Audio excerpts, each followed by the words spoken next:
మహబూబాబాద్ జిల్లా కేంద్రంలో చిన్నపాటి వర్షానికే ప్రజలు తీవ్ర ఇబ్బందులు ఎదుర్కొంటున్నారు. పట్టణంలోని అండర్ బ్రిడ్జ్ రహదారి వర్షపు నీటితో నిండిపోయి మడుగును తలపించింది. దీంతో వాహనాల రాకపోకలు పూర్తిగా స్తంభించిపోగా వాహనదారులు, పాదచారులు తీవ్ర ఇబ్బందులు పడ్డారు. పట్టణంలోని మురుగు కాల్వలు పూడుకుపోవడం వల్ల వర్షపు నీరు, మురుగు నీరు రహదారులపై నిలిచిపోతున్నాయని స్థానికులు ఆరోపిస్తున్నారు. స్థానిక MLA doctor Murali Naik, municipal chairperson Jyothi under బ్రిడ్జ్ను పరిశీలించారు.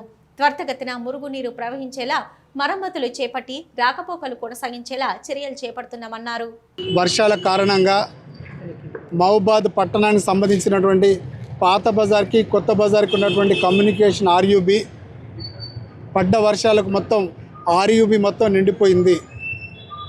వాస్తవం గమనిస్తే రైల్వే సిబ్బంది కట్టినటువంటి థర్డ్ లైన్ ఏదైతే ఉందో ఆ రైల్వే థర్డ్ లైన్ కట్టడంతో మన ఆర్యూబీలో ఉన్నటువంటి డ్రైనేజ్ పైపును దాన్ని సీల్ చేసి అక్కడ గోడ కట్టడం జరిగింది. ఈ గోడ కట్టడంతో ఈ అనర్థం జరిగింది. ఇక్కడ ఉన్నటువంటి రాకపోకలు మొత్తం నిలిచిపోయినాయి. అదేవిధంగా రైల్వే సిబ్బందిని, ఇరిగేషన్ సిబ్బందిని, అదేవిధంగా ఆర్యూబీలో ఉన్నటువంటి మున్సిపాలిటీ సిబ్బందిని కూడా వాళ్ళందరూ అప్రమత్తం చేయడం జరిగింది.